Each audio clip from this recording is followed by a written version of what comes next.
Le 21 mars dernier, c'était la journée nationale de rencontre entre avocats et magistrats.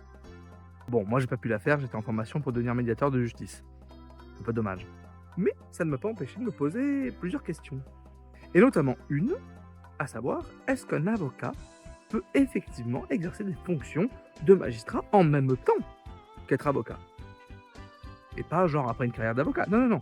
Bien en parallèle de ses fonctions de plaidoirie, d'assistance, etc. Et la réponse, c'est oui. Ce qui nous amène nécessairement à causer du bâtonnier.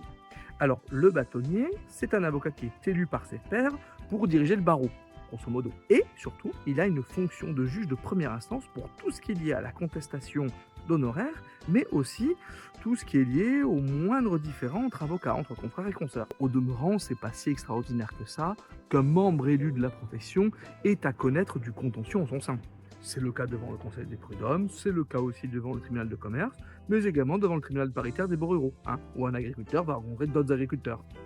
Ok, c'est pas forcément ça que vous vouliez comme réponse. Eh bien, un avocat en exercice peut également siéger au sein d'une juridiction.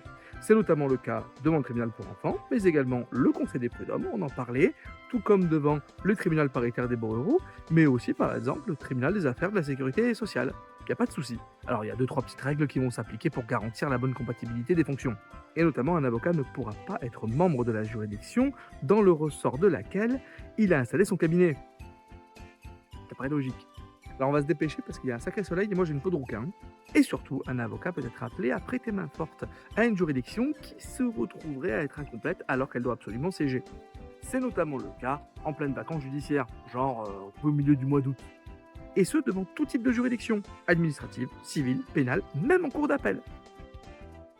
Quand même sacrément ancien, mais qui a été codifié, et on va faire appel à l'avocat qui est le plus ancien présent à la barre. Alors il y a quand même une limite au délire. La majorité de la juridiction doit rester composée de magistrats professionnels. Et je l'ai déjà vu.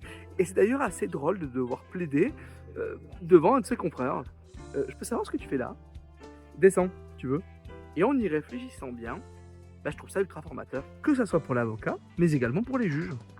Parce que là, en termes de croisement des points de vue et des expériences passées, on peut difficilement faire mieux.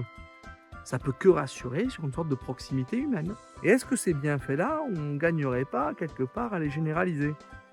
Ça permettrait tout à la fois de lutter contre la solitude juridictionnelle et en même temps de resserrer les liens au sein de la grande famille judiciaire. Bon, ça sera un sacré chantier. Mais... Et bim le soleil, il n'y voit plus rien.